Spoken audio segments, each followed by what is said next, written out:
الإنجاز هو 14 مرة.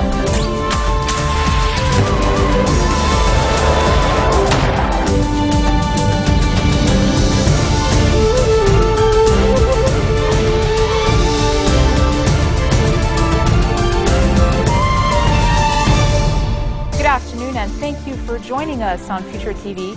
I'm Linda Tamim and these are today's top stories. Prime Minister-designate Tamam Slam says there is still no progress in the formation of a new government. President Michel Sleiman hit back at requests made by the March 14 alliance to hold the army accountable over the clashes in the southern city of Sidon. Clashes killed dozens of people at the site of a sit-in by Muslim Brotherhood supporters in Cairo who demand the reinstatement of ousted President Mohamed Morsi.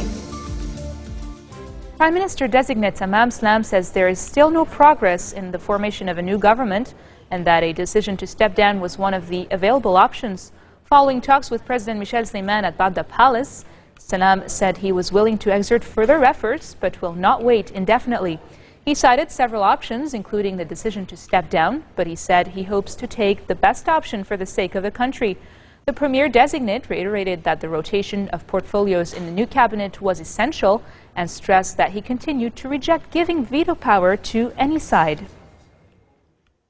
President Michel Sleiman hit back at requests made by the March 14 alliance to hold the army accountable over the clashes in the southern city of Sidon. Sleiman said such demands should not be turned into a political campaign that targets its patriotic role. In a statement released by Baghdad Palace, Sleiman lauded the military's patriotic role in preventing strife and confronting security tension to preserve civil peace and stability. The president also praised the sacrifices made by the army, including the death of soldiers during armed confrontations with gunmen and suspects accused of committing massacres. Sleiman stressed it was up to the military to hold accountable some of its members and to take disciplinary and judicial measures against them. On another note, military examining magistrate Judge Fadi Sawan has questioned an officer and 4 soldiers for violating military rules and causing the death of a suspect involved in the battles. Grand Mufti Sheikh Mohammed Rashid Kabbani has criticized what he called the selfish and discriminatory mentality of the Lebanese people and officials, and that has led to the current divisions in the country. He therefore called for solutions that will strengthen Lebanon while urging officials to assume their responsibilities towards the country. His remarks came during an address to the people ahead of the holy month of Ramadan, which begins on Tuesday or Wednesday. The Mufti added the people's allegiances to parties and their own sects has weakened Lebanon, making them pawns for foreign agendas. Moreover, he declared that the security unrest in Lebanon should prompt the people to unite in order to prevent strife. First Military Investigative Judge Riyad Abu Ghida has begun interrogating 27 suspects detained over the recent deadly clashes between the army and armed Salafist fighters in Habra. Judicial sources said he will be interrogating a second suspect later today. Abu Ghida will complete the probe with the suspects before filing arrest warrants. The interrogations come a few days after military prosecutor Judge Sa'ir charged 37 people, including Salafist Sheikh Ahmed Al-Asir and his 2 sons, over the recent clashes between Asir's gunmen and the Lebanese army in Abra. Among those charged were 10 people still at large, including Asir. The suspects were accused of forming an armed ring with the aim of carrying out crimes against people and their property, undermining state authority.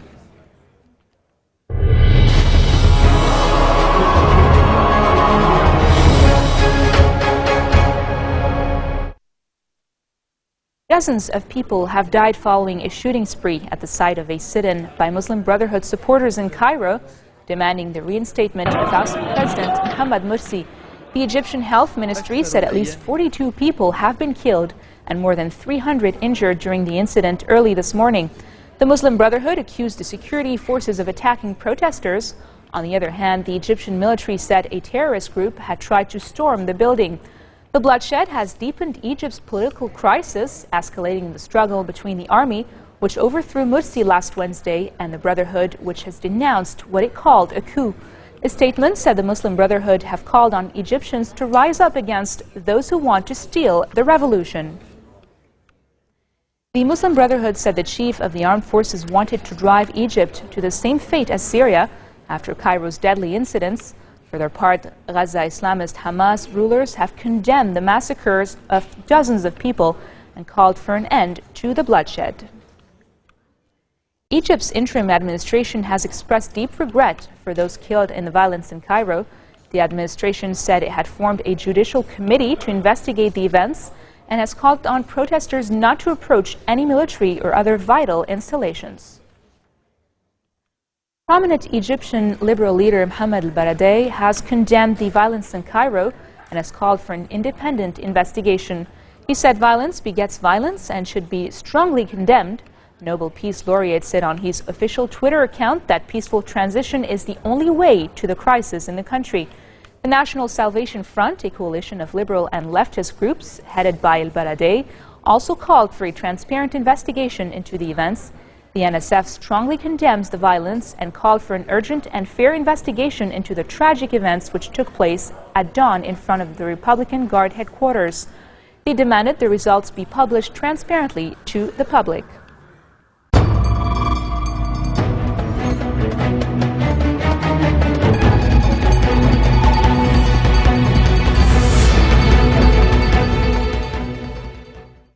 Syrian troops have advanced into the rebel-held Khaldiya district of Homs, with shelling intensifying as forces battled for the 10th day in the area. Activists on the ground said the situation is similar to Al-Qusayr, and the army's assault was the fiercest in Homs city since the beginning of the uprising against President Bashar al-Assad in March of 2011. They added the army was using every kind of deadly weapon, from planes and rocket launchers to artillery, mortars, and tanks.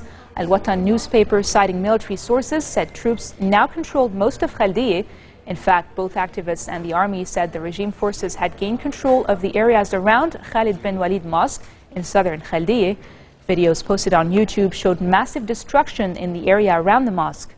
The Syrian Observatory for Human Rights, meanwhile, reported violent clashes between rebel fighters and regime troops and gunmen on the outskirts of Khaldiya. Coming up next, WikiLeaks leaks the transcript of $2 million documentary We Steal Secrets, the story of WikiLeaks by Oscar-winning director Alex Gibney. Stay with us.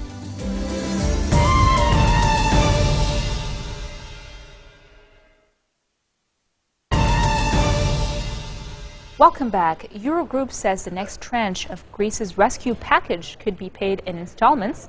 The announcement came ahead of a meeting of Eurozone finance ministers in Brussels.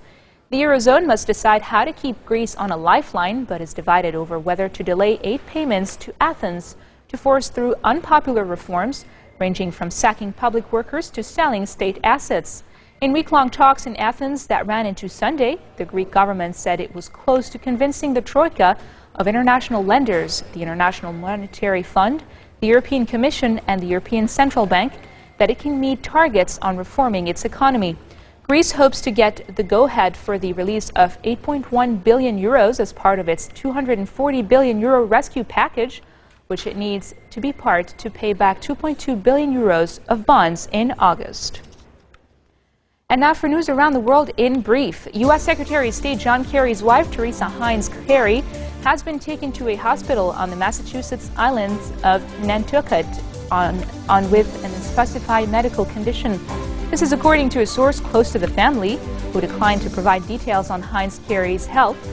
He only said her trip to the hospital from the family's home was necessitated by a medical condition rather than an accident. Pope Francis has held Mass in the port of Lampedusa and called upon everyone to remember the thousands of migrants from Africa who have died trying to reach the tiny Sicilian island in unsafe and overcrowded boats. The choice of Lampedusa for his first official trip outside Rome is highly symbolic for the new pontiff, who has placed the poor and dispossessed as the center of his papacy and has urged the Church to return to its mission of serving them. At least 12 people are feared to have died after a two-story hotel collapsed in the southern Indian city of Secunderabad. Police said more people were feared trapped in the debris of the hotel. Rescue workers were searching through tons of rubble as family members of the hotel workers waited at the site for news. Reporters say 3 people are still trapped under the debris. San Francisco International Airport has returned to normal after the Asiana Airlines plane crashed into the U.S. state of California. 3 of the 4 airports' pavement have reopened, except the one where the crashed plane lies, waiting for further investigations by experts. The findings are expected to be figured out in a week. The Boeing 777, with 307 people on board, crashed after the crew tried to abort the landing with less than 2 seconds to go. Survivors of the crash recalled the tragedy, which killed 2 Chinese teenagers and injured more than 180 people. The nose of the plane, as you know, goes up a little bit, and then throttles start hitting hard, and then we felt like we were going up again. So that's why I say I felt like we were going to, maybe the guy is able to pull one of those almost missed landing and go back up, and it didn't happen. We just crashed back. So as I say, if we flipped, none of us would be here to talk about it. The seat I was sitting, it has one more strap coming across my chest here, in addition to the one that goes around the waist, because it's a slipper seat. If I did not have that, I would have hit that ceiling. That's how hard the impact was. WikiLeaks leaks the transcript of $2 million documentary We Steal Secrets, the story of WikiLeaks by Oscar-winning director Alex Gibney. The film portrays Bradley Manning's alleged acts as failure of character rather than a triumph of conscience. Manning may face life in prison and could potentially face the death penalty. He is charged against espionage and aiding the enemy. Check it out. When I decided to do We Steal Secrets, the reason was that it seemed such a compelling story about this David and Goliath tale of a guy with a laptop in his backpack taking on the power of the American state. It seemed so compelling I had to take it on. I don't think Julian's denouncing the film and his refusal to participate didn't color my portrayal of the film at all. In fact, it almost made me rudder in the opposite direction to make sure I included a lot of very powerful material that we have in the film of Julian's rise, because I found him, particularly before he became famous, a tremendously compelling figure. He's denounced the film. He denounced the film before he saw it, which gives you some sense of what I think about it, as non-factual. I've looked at his so-called annotated transcript, and I don't find any evidence whatsoever that the film's non-factual, just the opposite. It's interesting that his annotated transcript, which he will tweet to you or anybody else as soon as you say something positive about the film, it's almost like on autopilot, leaves out a quarter of the film. So what kind of transcript is that leaves out a quarter of the film? And what he left out were all of Bradley Manning's words. That, to me, was a kind of cruel poetry, that actually Assange wrote Manning out of the story. I think what happened was that he made, or not he, but a confederate or a friend made an audio tape recording at a screening. All of Manning's words are printed. So the great and mighty WikiLeaks made a pretty dumb mistake, which was they had to actually see the film in order to be able to get the transcript right. He was this kid who had reached out in confidence and said, hey, I'm leaking secrets.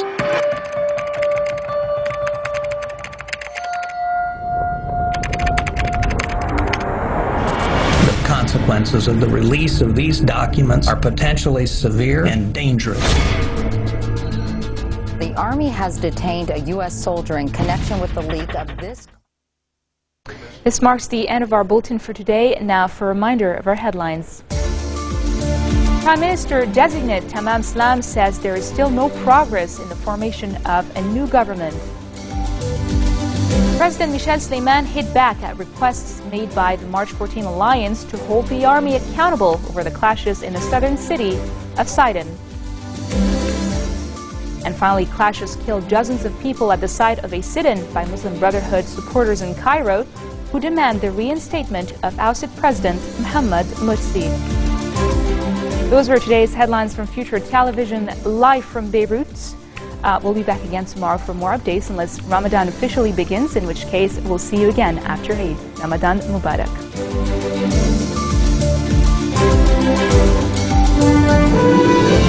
يوم الأحد هو 14 شباط مرة.